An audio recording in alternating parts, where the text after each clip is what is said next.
Dana otsus ini kan bahagian daripada revisi undang-undang.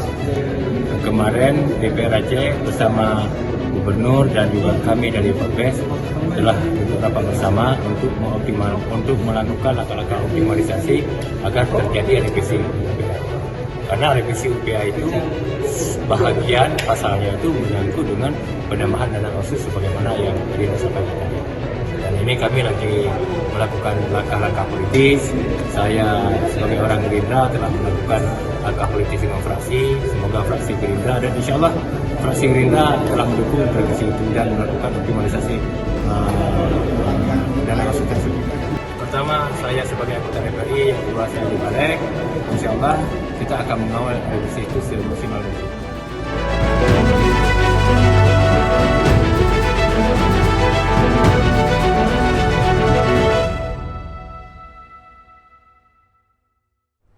Assalamualaikum warahmatullahi wabarakatuh. Syaralun, berdasarkan Undang-Undang Pemerintah Aceh, dana otonomi khusus Aceh itu akan berakhir pada tahun 2027.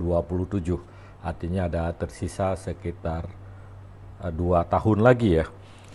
Nah, saat ini para pemangku kepentingan di Aceh sedang berjuang untuk memperpanjang dana otsus sampai batas yang tidak pernah berakhir atau sampai berakhirnya status otonomi khusus di Aceh, dan besarannya adalah sekitar 2,5% yang diperjuangkan saat ini. Dalam kaitan ini, Serambi Indonesia kemudian mewawancarai sejumlah tokoh di Aceh untuk menanyakan bagaimana sih kalau misalnya pertama, bagaimana perjuangan untuk memperpanjang dana otsus, dan bagaimana jika usulan perpanjangan dana otsus ini tidak dikabulkan. Ada yang berpendapat bahwa Aceh nantinya akan menghadapi masalah yang sangat besar jika dana otsus tidak dikabulkan. Tapi ada juga yang berpendapat bahwa Aceh perlu grand design ya, untuk tidak lagi bergantung kepada dana pusat. Jadi otsus dikucurkan itu, kemudian di pelaksanaannya, penempatannya, penggunaannya betul-betul ada satu grand design, kerangka acuan yang membuat kehidupan masyarakat Aceh akan sejahtera. Tokoh-tokoh yang kita wawancarai dan kita turunkan di Serambi kemarin, ada Tunku Faisal Ali, terus ada Tunku Faisal Ali, Ketua MPU Aceh, terus ada Profesor Mujibur Rahman, beliau adalah Rektor UIN Araniri, kemudian ada Prof. Ahmad Humam Hamid, Guru Besar Universitas Syahwala, ada Pak Tia Khalid, beliau adalah Ketua Forum Bersama Anggota DPR RI dan DPD RI Asal Aceh, serta Ibu Soraya Kamaruzzaman. Ini adalah tokoh perempuan atau Ketua Dewan Pengawas Balai Syura Uring Inong Aceh. Tema besarnya mereka umumnya mengatakan bahwa Aceh akan mengalami masalah serius jika dana otsus tidak diperpanjang. Nah, Syederalun, beberapa tokoh ini juga menyarankan kepada pemerintah Aceh untuk menyusun grand design penggunaan dana otsus untuk pembangunan dan kesejahteraan masyarakat Aceh. Tujuannya agar kucuran dana otsus ini tidak menguap sia-sia, juga untuk menumbuhkan kepercayaan pemerintah pusat kepada Aceh bahwa Aceh memang punya kerangka yang jelas dalam menggunakan dana otsus untuk tujuan kesejahteraan masyarakat Aceh. Syaralun, berikut beberapa pendapat tokoh yang kami rekam dalam bentuk video berikut ini. Kita bersyukur kepada Allah Subhanahu wa taala bahwa Aceh yang selama ini terkenal dengan daerah 30 tahun kita konflik, dan sesudah itu musibah tsunami yang begitu dahsyat yang membuat kehidupan masyarakat, pembangunan yang selama ini kita tidak bisa melakukan apapun karena konflik, dan sesudah itu musibah tsunami.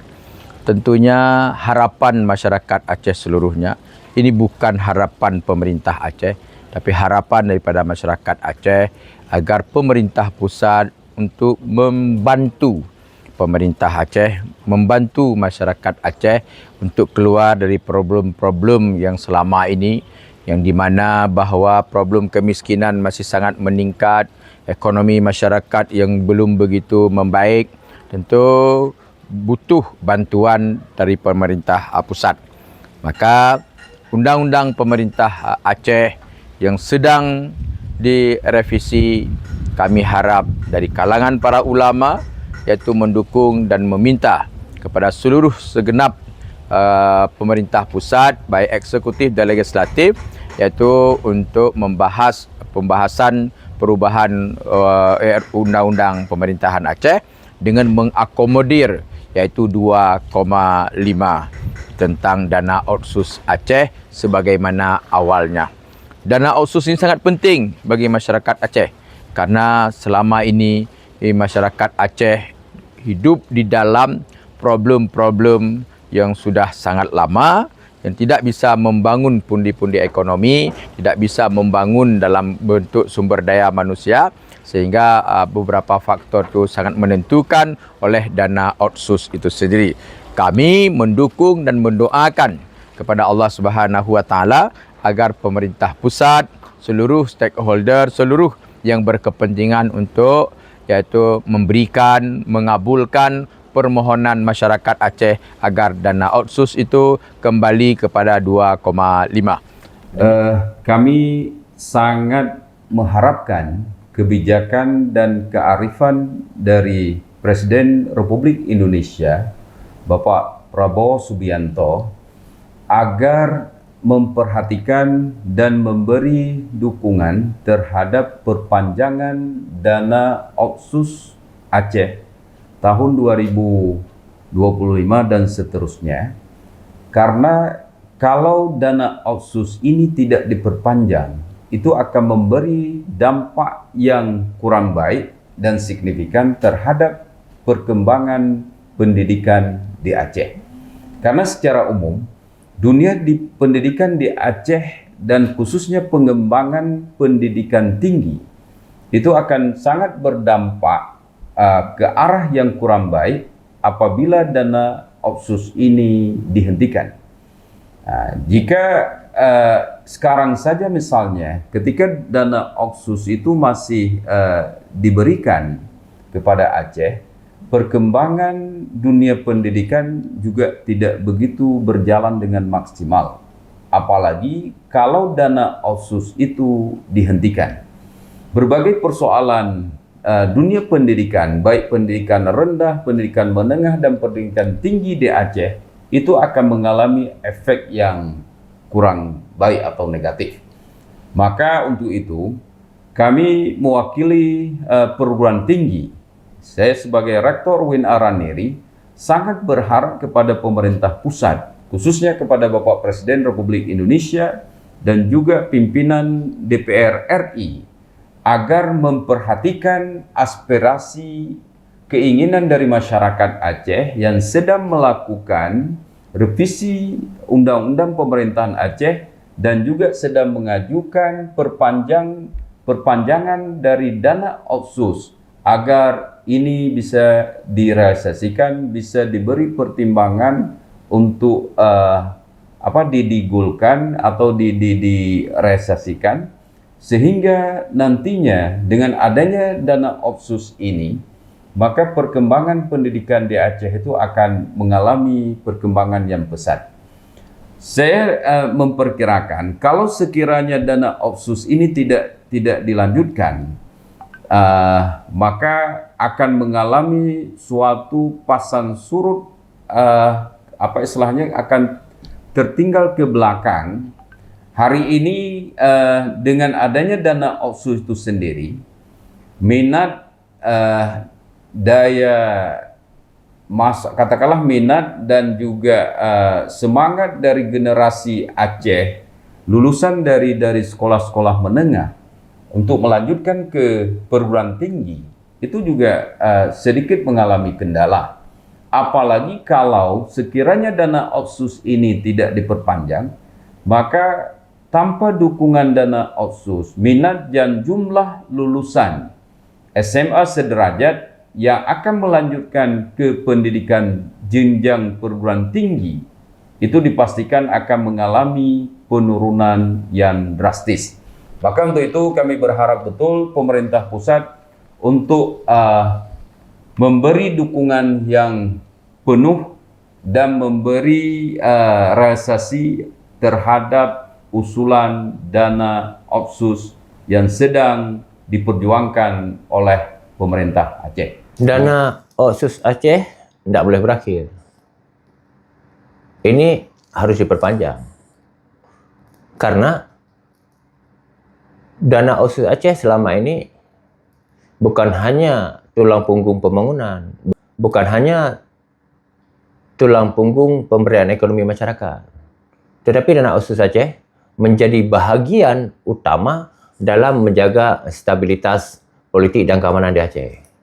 Saya tidak bisa bayangkan bila dana Otsus itu berakhir sehingga fiskal Aceh terganggu, pemberdayaan ekonomi terganggu, pembangunan terganggu, juga pasti akan terimplikasi pada terganggunya stabilitas politik dan keamanan di Aceh. Maka saya berharap kepada kita semua, mari kita bahu-membahu berikhtiar untuk melakukan langkah-langkah politik sehingga sebelum 2027 dana Otsus ini harus mendapat kepastian bahwa akan berlanjut. Saya sebagai anggota DPRI fraksi Partai Gerindra terus berikhtiar berkomunikasi dengan pimpinan fraksi kami, pimpinan-pimpinan partai kami, Partai Gerindra, agar ini menjadi atensi serius dari Partai Gerindra, agar Pak Presiden dan juga Ketua Umum Partai Gerindra dapat memperpanjang dana Otsus Aceh. Ini harapan kami. Maka kepada semua pihak juga, mari kita kawal revisi Undang-Undang Pemerintahan Aceh, karena penambahan atau perpanjangan dana Otsus itu ada dalam pasal 183, di mana itu harus kita revisi. Maka perlu kita semua, baik DPR RI, DPD, semua kita, mari kita kawal bersama-sama. Semoga revisi Undang-Undang Pemerintahan Aceh dapat berjalan sesuai harapan kita. Ini harapan kita semua. Saya belum melihat sebuah narasi dari Aceh, baik Pemda maupun DPR, bahkan DPR RI, tentang alasan, tentang latar belakang, tentang skema permintaan revisi. Dan gaya seperti itu, ya gaya minta 2% karena udah habis, kemudian tambah menjadi 2,5%. Itu gaya anak-anak minta uang sama orang tua seperti itu. Jadi ada anak-anak diberikan uang oleh orang tuanya agak jumlah besar, suruh beli, tahulah udah dewasa gitu kan. Tiba-tiba datang ke orang tua, udah habis uangnya. Karena pengli, kabi. Dan ketika ditelusuri nggak jelas kemana uang itu, atau nggak nampak sangat bukti nyata. Selama 20 tahun hampir ya 100 triliun itu nggak jelas. Jadi artinya kalau saya belum melihat ada naskah akademik, tapi ini harus menjadi narasi. Narasinya adalah bahwa harus diakui bahwa kita salah, bahwa Aceh telah salah mengelola uang. Kalau nggak salah nggak akan seperti ini. Kalau nggak salah kita punya fiskal itu nggak 5% gitu. Hari ini struktur BBA kita itu 95% mungkin pusat, 5 daerah. Bandingkan dengan Riau yang hampir 30%. Jadi 20 tahun dana Otsus itu hampir sedikit pun tidak memberikan kemandirian fiskal. Dan sekarang kita datang, harusnya Aceh datang dengan sebuah yang besar, dengan sebuah rencana besar tentang tidak mengulangi kesalahan masa lalu. Kemudian rancangan pembangunan yang akan membuat setelah sekian tahun, apakah 20 tahun, 30 tahun, maka Aceh akan mencapai kemandirian fiskal secara evolutif. Ini nggak bisa sekaligus. Dan ini butuh kerja keras, nggak bisa tanggung jawab seperti itu. Kemudian jangan lupa mengajak pemerintah pusat untuk bersama-sama merancang. Jadi pemerintah tidak hanya memberikan uang, tapi ikut bersama-sama membantu Aceh untuk mencapai kemandirian fiskal dengan pemberian dana. Ya. Nanti disepakati targetnya, disepakati indikatornya, disepakati evaluasinya, sehingga itu semua ada peta jalannya. Pada suatu hari Aceh ini akan mencapai sebuah fase di mana kita mandiri secara fiskal, tidak hanya uang dari pusat. Apakah 20%, apakah 40%, apakah besar nanti. Ini karena apa? Karena uang yang diberikan selama 20 tahun 100 triliun tidak mampu membangun fabrik ekonomi, sumber daya manusia, sumber daya alam, segala macam itu yang memberi Aceh ini kemandirian fiskal. PAD-nya yang sebab hari ini ada sejumlah provinsi yang kaya sumber daya alam, seperti Riau, kemudian Sumatera Selatan, itu mereka agak lumayan gitu, kontribusi PAD-nya untuk APBD provinsi. Kalau di Papua, mereka sadar, mereka segera minta dibentuk sebuah badan yang mengelola dengan di situ ikut mereka. Saya tidak tahu bagaimana skema yang diajukan oleh sekarang ini oleh teman-teman di Pemda dan di daerah. Tapi kalau seperti ini data itu malu, baik gitu. Hanya minta uang saja, minta revisi undang-undang,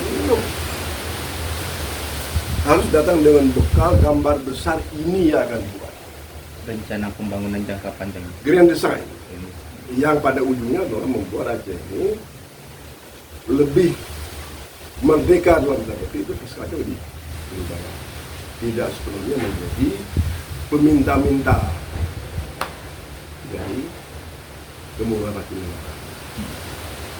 Berarti sejauh ini memang pandangan kita hampir 20 tahun pemberian dana otsus untuk Aceh ini belum ada pembangunan yang dampak. Tidak memberikan dampak yang ukurannya itu ada di fiskalnya. Jadi mau melihat kemajuan pembangunan itu banyak. Orang ngomong tentang pertumbuhan ekonomi, tapi di ujung nanti kalau mau secara anggaran negara, lihat di fiskalnya, lihat di struktur APBD-nya.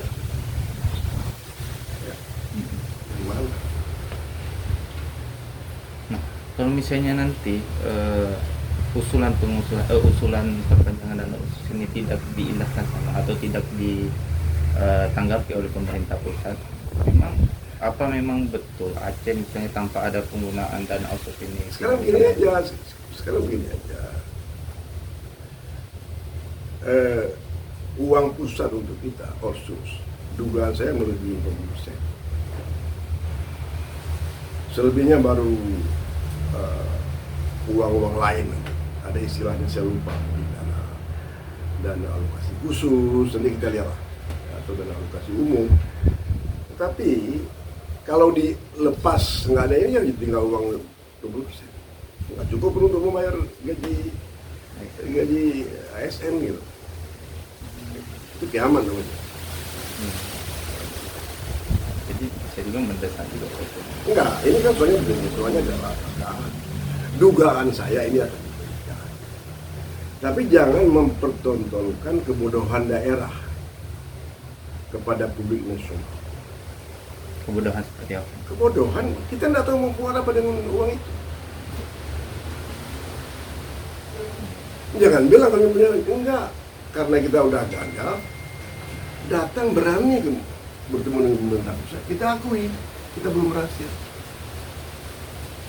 Dan untuk itu, kalau mereka tanya apa alasan nggak kasih uang pada Aceh, jangan jual konflik, jangan jual penderitaan, jual ini yang akan kita buat ya, untuk membuat Aceh ini terbangun dan damai dan berkelanjutan dalam negara kesatuan. Begitu terhormat ya kita. Ya. Termasuk mengajak mereka membantu kita, ya. Membantu untuk lebih efisien, lebih tepat sasaran, lebih terukur. Gitu. Ada kata kolaborasi itu antara Kolaborasi, ya. Kata kuncinya adalah kolaborasi. Nanti bagaimana kolaborasi? Nanti ada pokja dibentuk, maksudnya bagaimana bicara. Jadi nggak semena-mena lagi, tidak menjadi semacam setiap pembahasan anggaran itu kayak panen di DPR itu. Ya kan? Setiap pembahasan anggaran itu ribut segala macam, itu bukan untuk rakyat, untuk mereka sendiri. Mudah-mudahan tidak lah. Saya ini mungkin seuzan ya. Mudah-mudahan tidak. Tapi ribut tidak pernah berhenti. Seperti musim panen itu, sudah selesai. Buktinya apa? 20 tahun kita masih miskin. berarti tidak memberikan dampak. Artinya kita tidak boleh tidak bersyukur, kita bersyukur. Tapi dengan begitu dana yang melimpah, seharusnya nggak seperti itu. Harus ada gratisan tadi. Ya bisa. Jadi artinya kita datang ke pemerintah pusat, kita akui kesalahan, kita tunjukkan kita punya kelemahan, ini kita perbaiki. Baik, Prof. Ini kan draft revisi UU PA ini kan telah diserahkan oleh DPR RI dan pemerintah pusat. Nah, apa yang mesti dan harus dilakukan oleh pemerintah Aceh, DPRA dan Parpol, mungkin juga masyarakat dalam menggolkan usulan ini? Ini harus satu suara. Jadi ini kita harus solid. Jadi semua elemen di Aceh ini harus bersatu. Itu yang pimpin ya Pak Gubernur gitu ya, dan juga mungkin dengan DPR lah. Jadi di situ nggak ada lagi pulau-pulau di situ. Itu adalah sebuah kesatuan pemangku kepentingan utama di Aceh untuk revisi undang-undang utamanya. Perpanjangan dana otsus, atau kalau mau lebih gagah sebut otsus jadi 2 gitu loh. Ya kan? Itu bisa abadi, bisa ada periode, saya belum tahu.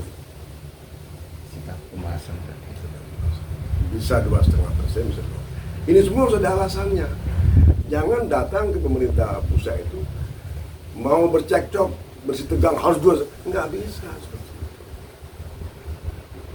Harus lengkap penjelasan. Ya.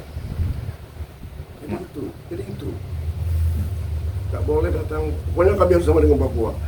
Nggak bisa, itu preman namanya. Datang bicara baik-baik dengan berbagai alasan yang kuat. Ya. Kan mereka dipilih untuk itu. DPR RI, DPD, DPRA, kemudian Pemda gitu. Kalau nggak bisa undang kampus, kalau kampus juga itu masih bodoh ya selesai lah. Ya. Kalau USK ikut, UIN ikut, UTU ikut, UNIMAL ikut, masih bodoh juga, saya nggak ngerti lagi. Tapi enggak lah, mereka orang-orang pandai. Mereka semua orang cerdas, yang kalau diajak untuk membangun sebuah alasan yang kuat, yang solid, sehingga didengar oleh pemerintah pusat. Wah ini oke. Jelas arahnya, jelas targetnya, jelas indikatornya, terukur semuanya. Ya kan? Ini bukan soal jadi begini. Ini Aceh ini kalau datang ke pemerintah pusat minta minta penambahan dana kursi bisa dari dua sisi.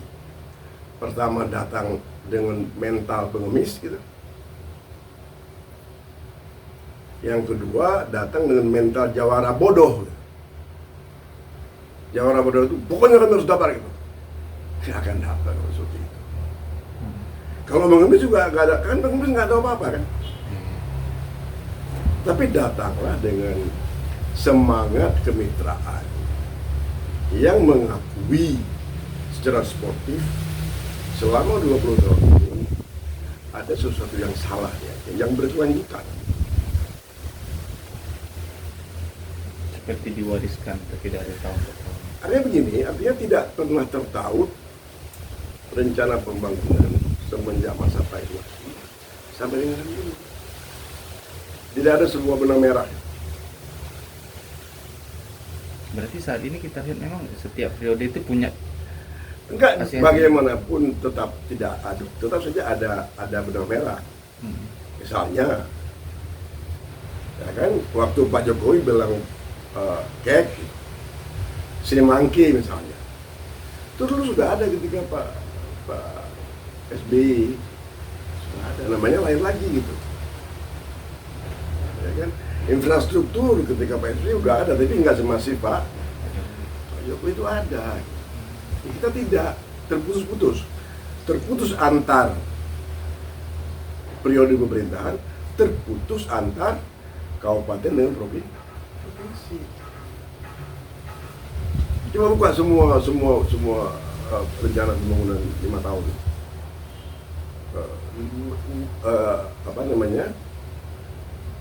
Cari di RPJM, ketemu nggak ada sebuah kerangka besar yang kita nggak salah di situ. Enggak.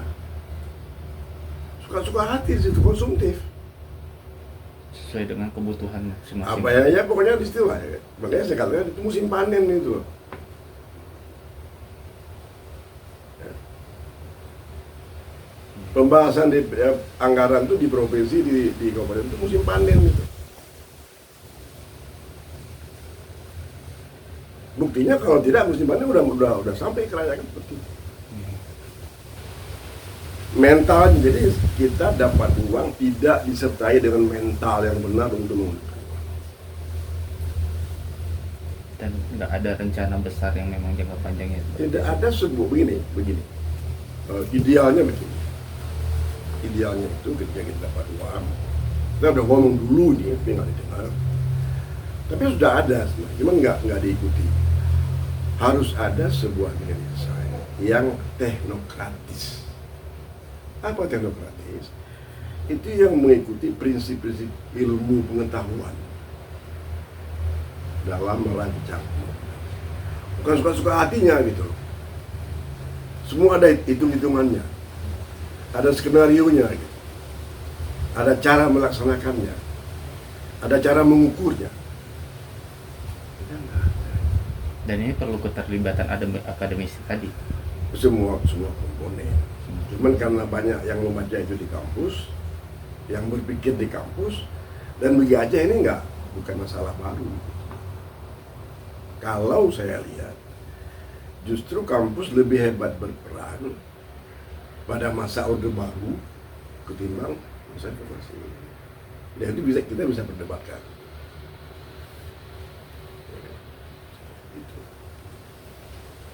Perbedaan garis besarnya itu seperti apa mungkin? Ya, ini begini. Ini contoh klasik. Dulu ketika pada awal Orde Baru kita punya gubernur namanya Muzakir Walad. Dia kolonel. Ya. Dia panggil orang kampus sama orang-orang gue itu. Saya tidak akan membuat apapun di Aceh tanpa penilaian dari Anda semua. Apapun tidak akan sembuh tanpa ada justifikasi akademik.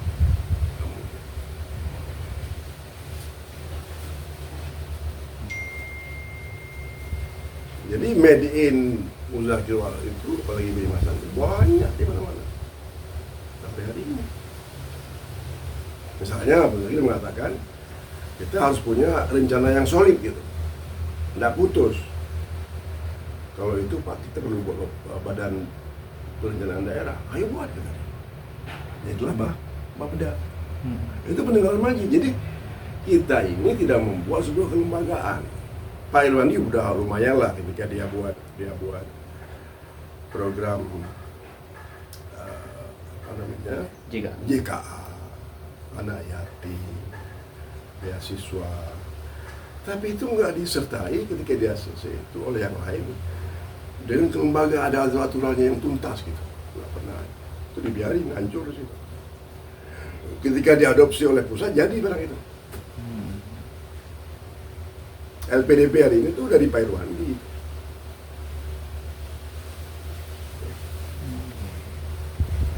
Jadi atur cara lembaga itu bekerja.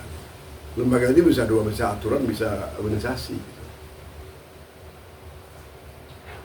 Berarti bisa dibilang ada yang menaungi khusus yang untuk mengurus. Ada kerangkanya gitu, ada bagaimana dia beroperasi. Gitu. Nah, kalau tadi kan Pak Muzakir Walad, nah itu kan mengajak akademisi untuk memberikan. Enggak, dulu pun di pemerintahan tidak banyak orang-orang pandai. Sekarang udah banyak. Tetapi begini, setiap masa itu tetap saja ada perbedaan pandai antara orang kampus dan orang pemerintahan. Jadi berarti menurut ini harus. Jadi manapun di dunia ini selalu secara pengetahuan orang kampus lebih hebat dari orang pemerintahan. Ini kelembagaan ya. Tapi dalam praktek orang kampus mesti belajar daripada orang pemerintah. Tapi ketika itu bertemu nanti banyak hal-hal yang bisa dikembangkan lagi. Dan ini memang berarti di masa pemerintah sekarang memang harus sering untuk. Saya nggak tahu, mungkin ada lah. Tapi saya melihat ke depan Aceh ini harus demokratis. Jadi kita harus punya birokrasi yang kuat, kita harus punya teknokrasi yang handal. Kalau nggak ada birokrasi yang kuat, ya seperti inilah jadinya. Kuat itu dua, kuat dalam bekerja dan beribadah. Good governance. Tapi kalau teknokrasi itu adalah bagaimana kita bagaimana memilih pekerjaan yang benar untuk dilakukan. Itu tugas teknokrasi. Setelah dikaji segala macam, ini ada 7 tantangan mana yang paling benar dan mungkin dilakukan. Setelah teknokrasi memilih pekerjaan, ya, jadi teknokrasi itu memilih, menyiapkan, menyusun pekerjaan yang benar berbasis ilmu pengetahuan. Itu satu. Tapi itu nggak akan jalan kalau tidak dikerjakan dengan benar. Siapa yang mengerjakan yang benar? Adalah birokrat. Jadi birokrasi tanpa teknokrasi, ya seperti ini sekarang ini. Teknokrasi tanpa birokrasi, mimpi juga. Berarti bisa dikatakan simbiosis mutualisme. Saling ketergantungan. Itu memang keniscayaan kalau mau berhasil. Banyak pemimpi tidak ada yang melakukan, ya mimpi aja gitu. Banyak yang melakukan tidak ada mimpi, ya buat suka-suka hati. Ya kan seperti itu. Ya ini sekarang ini. Berarti tadi poin itu satu yang supaya bisa menggolkan usulan revisi UU. Jadi undang-undang revisi undang itu kita nggak ngomong lagi untuk 2,5%. Kita mau apa dia ngomong itu sih? Untuk membuat Aceh ini mandiri fiskal setelah sekian periode atau 10 tahun, 20 tahun. Nanti kita ukur nih, kita bangun itu. Nanti banyak teman-teman dari ekonomi yang bisa membantu Pak Muzakir. Dari UTU, dari UNIMA, banyak anak muda yang bisa diajak. Jadi ya, kalau hanya ngomong datang Pak, minta Pak Tua, itu aib itu. Malu ya. Seperti anak kecil minta uang sama ayahnya. Ya udah habis uang kemana ya? Untuk apa lagi ya? Pokoknya ada lah, kan seperti itu. Nggak bisa seperti itu. Malu kita, tolong.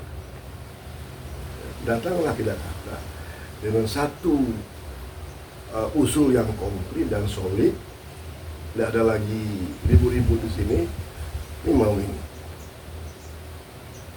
Jadi omongnya udah bukan lagi uang 2%. Omongnya ini Pak rencananya. Dan kami ajak Bapak untuk ini. Gitu. Pak Prabowo dan yang di dalam. Apa yang mau dibuat? Ya. Ya kan? Dan yang paling penting adalah tujuannya itu untuk membangun Aceh. Di ujungnya itu adalah kemandirian fiskal. Di tengah-tengah itu macam-macam, SDM, infrastruktur, ekonomi rakyat, segala macam, investasi.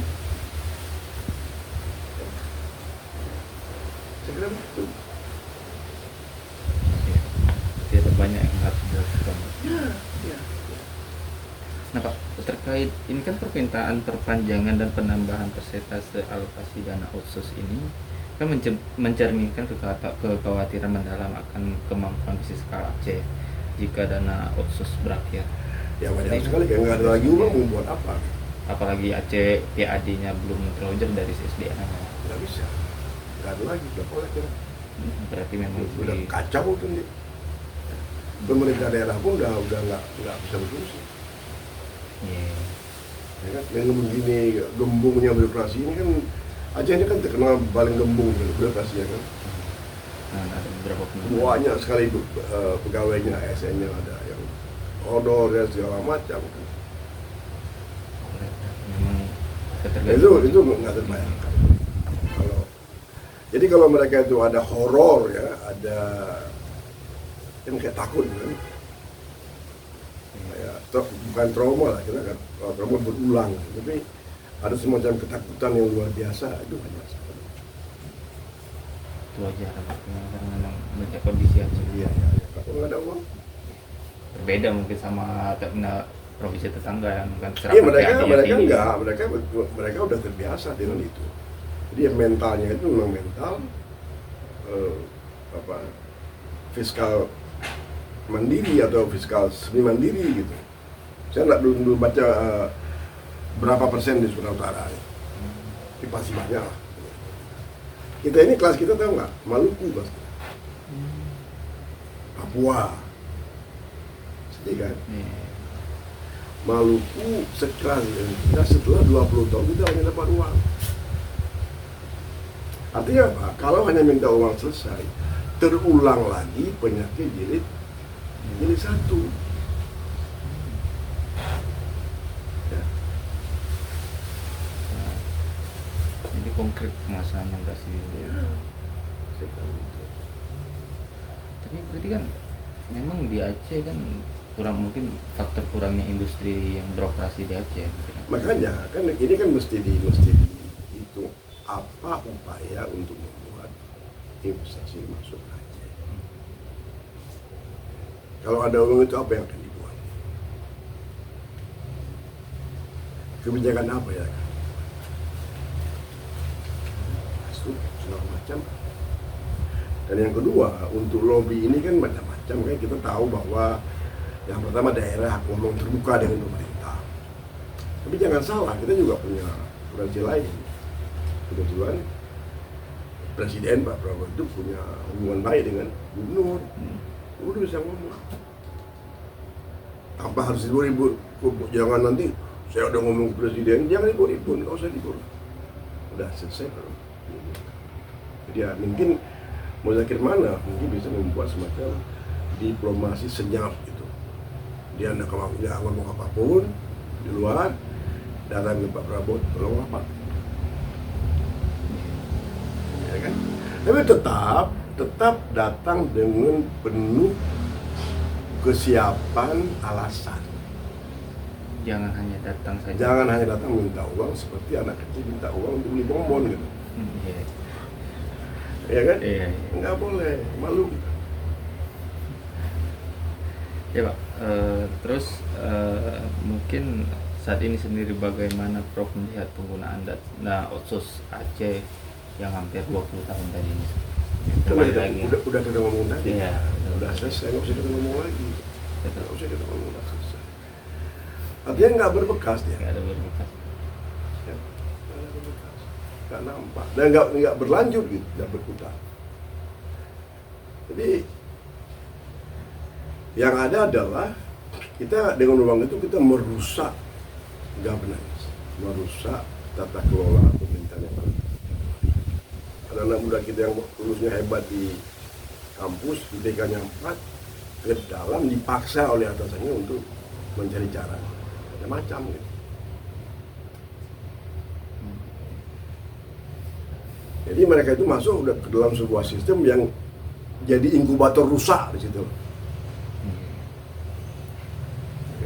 Jadi keilmuannya bisa dibilang akhirnya tidak terpakai. Jadi produk nyata kalau kita bilang asosiasi antara uang masuk ke Aceh dengan keadaan ini.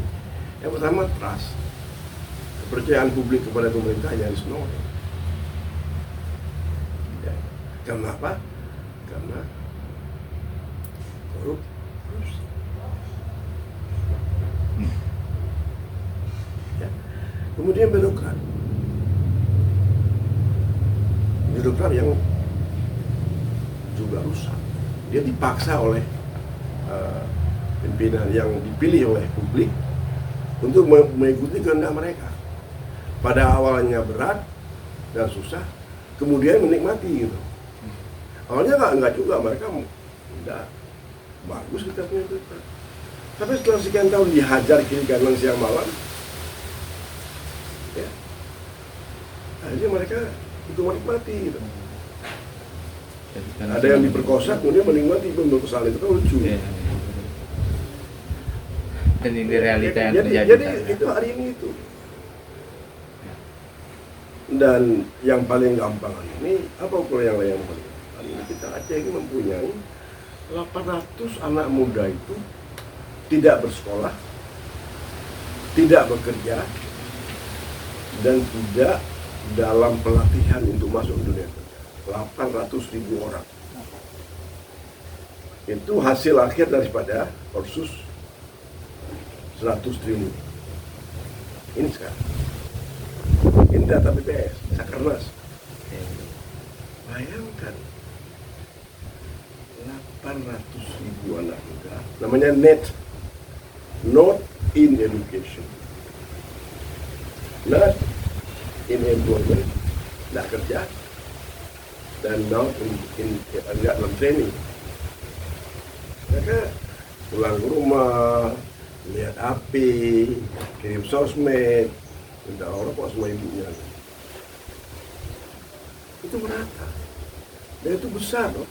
Itu mendekati 30% lebih daripada anak-anak yang umur 15 sampai 29 tahun. Ini generasi apa ini? Jadi output daripada dana OSU itu adalah melahirkan generasi yang tidak jelas gitu loh. Dan kita nggak tahu apa akan terjadi pada mereka ini 5 tahun kemudian, 10 tahun kemudian, kita nggak tahu. Tidak sekolah, sama SMA, tapi karena nggak ada uang orang tua, dia tidak melanjutkan. Ya. Kerjaan nggak ada kerjaan, ya kan? Pelatihan nggak ada pelatihan. Kalau ada pelatihan untuk jadi tukang bata misalnya, atau tukang montir, atau ada masalah. Tapi ini nggak ada pelatihan. Atau barista, seperti atau BTBL, macam-macam lah. Ya tidak ada. 800. Ini yang paling kuantitatif. Ini bagus juga. Jadi hari ini itu udah itu hasilnya. itu hasilnya 800 anak muda. 800.000 anak muda yang tidak bersekolah, yang tidak bekerja, dan tidak sedang mengikuti training untuk bekerja. Output dari hampir 20 tahun 100 Yang terukur ini banyak lagi yang belum terukur. Banyak lagi yang belum terukur. Kalau mau marah malah ke BPS dengan saya, atau ke Sakernas, lembaga negara loh. Nah ini memang di mana-mana, ada di Inggris, ada di Jepang, ada di dan aja lagi-lagi parah. Kita kawan kita yang bangsa Maluku itu, ya kan? Ya, mungkin terakhir. Tapi jangan bersedih lah. Kita harus yakin kita masih berubah. Kita punya birokrat yang masih bisa kita harapkan untuk berubah. Kita punya pada Gen Z yang mungkin akan masuk ke politik ke depan. Ya kan? Semoga ini bisa membawa perubahan. Iya, kita harus. Mungkin ini terakhir Prof, mungkin tadi udah Prof jelaskan juga terkait jika nantinya dana otsus ini ditolak oleh pemerintah. Nah, mungkin secara kepakaran pandangan Prof aja sendiri sebagai pakar sosiologis mungkin seperti apa sih dan apa yang harus dilakukan Prof? Saya belum melihat itu. Saya belum melihat itu nggak akan diterima. Cuman yang mesti kita lihat diterima dengan psikis atau diterima dengan sepenuh hati. Dan ini marwah. Yang ngasih ngomong marwah aja. Untuk kita bermarwah, kita harus datang dengan paket besar apa yang akan dilakukan oleh Aceh. Tentang apa isinya, ya panggil para ahli. Kalau saya lihat, nanti mudah-mudahan saya salah ini. Saya melihat narasi dan naskah akademik revisi undang-undang PA Papua itu, undang-undang Papua itu jauh lebih hebat dari Aceh. Coba periksa, coba ambil naskah akademik Papua, bandingkan dengan naskah akademik Aceh. Coba lihat. Bacaan saya sebagai orang bodoh yang mungkin bisa dicabut gelar guru besar saya itu, sebetulnya Aceh masih jauh dari Papua. Coba lihat. Apakah yang tidur panjang? Nggak tahu saya. Coba lihat. Kembali mengenai apakah apa akibatnya.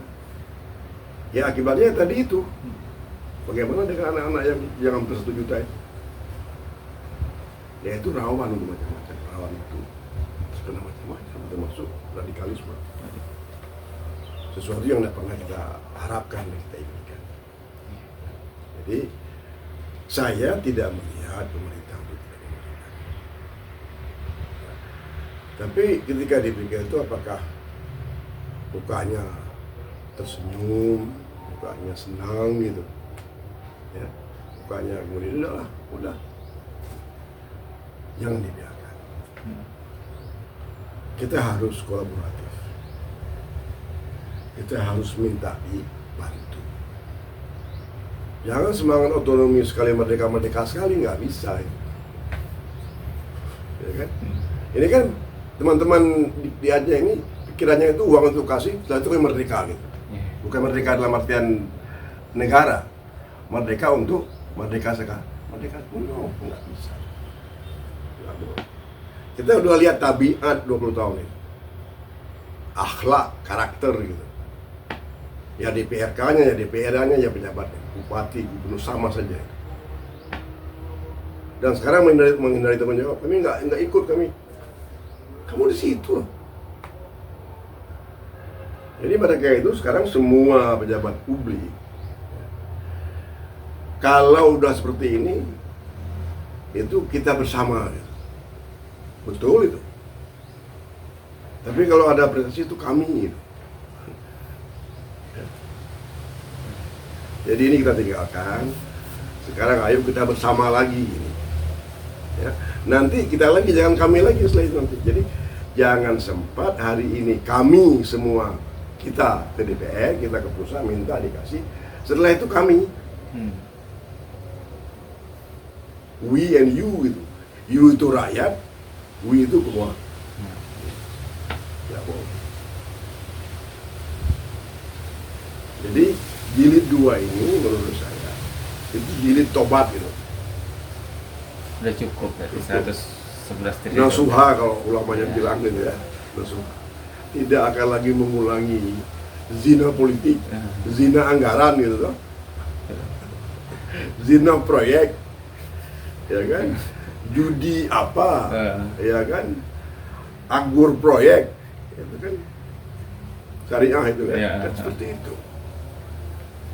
Berarti sudah cukup lah merasakan yang 111 Sudah. 100 triliun hampir 20 Iya, tahun. udah cukup. Ini memang betul-betul harus ada Itu revisi. uang sekolah yang paling mahal. Ya. Mahal sekali. Dan hari ini yang kita kasih itu kan uang yang datang tiba-tiba. Orang datang uang dari apa, tambang, dari hasil sumber daya alam yang lain. Kita hibah, ya kan? Ya orang mengatakan itu karena kami. Ya jangan ngomong begitu, kalau karena kami nanti lain lagi gitu. Kalau nggak ada kami, kita udah di mana-mana gitu. Ya kan? Coba orang ngomong sekarang. Itu uang itu karena kami ada. Kalau kami tidak ada, kita udah sama maju dengan Jawa Barat, dengan Sumatera Barat, dengan Ujung Pandang. Jangan ngomong itu uang kami, nggak boleh, nggak bagus itu. Itu uang kita. Itu saya mau berdebat dengan siapapun kalau mau ngomong uang kami. Berarti ego sektoral, ego kelompok. Bukan, ego kelompok. Habis. Karena kalau nggak ada kami, kita udah maju, kita luar biasa udah. Download Tribun X sekarang. Menghadirkan lokal menjadi Indonesia.